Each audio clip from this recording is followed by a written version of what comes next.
It's my feel-good breakfast show.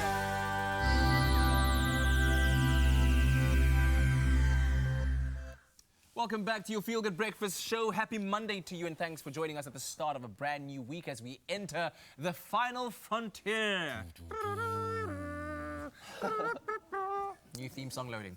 Anyway, exciting news because recently NASA has announced their next ambitious space project to build a $1 billion flying craft to explore Titan, one of Saturn's moons. And we're joined this morning by, of course, Dr. Daniel Cunnama to give us the details and the lowdown on what exactly this means and why it is that NASA is so interested by Titan. What's going on there? Yeah, so Titan's pretty cool because, I mean, it's a moon around Saturn, but it has a methane cycle. So in the same way as we have a water cycle, there's liquid methane sitting in lakes on the surface.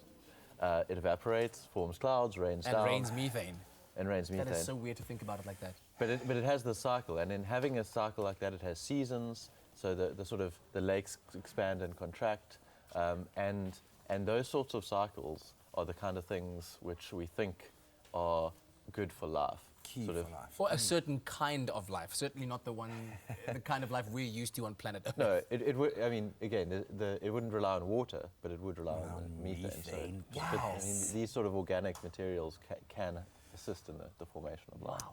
This craft, apart from costing $1 billion, okay, which I think is obviously piqued our interest here, it's called Dragonfly. Why is it going to cost $1 billion rand? First of all, $1 billion, 950,000 trillion rand.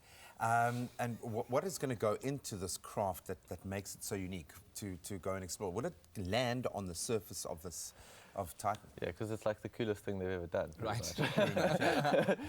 It's like the size of a small car. Okay. It's got 8 blades, and it can fly, right? So Titan has a pretty thick atmosphere, so they're going to land this thing on the surface.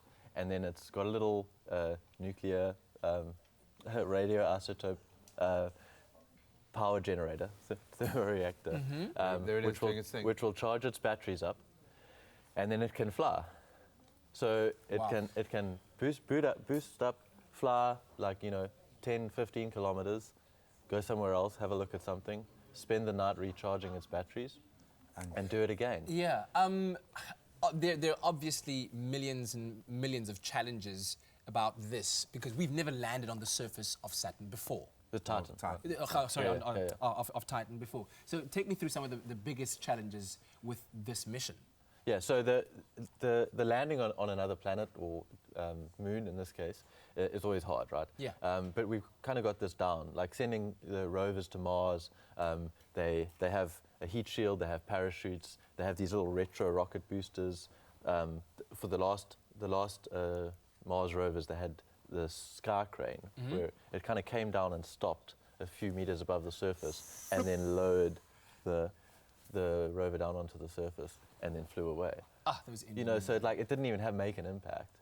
So they really kind of got that part down. Yeah. But then this is obviously a very, very long way away. So communicating with that thing, it's going to have to be completely autonomous.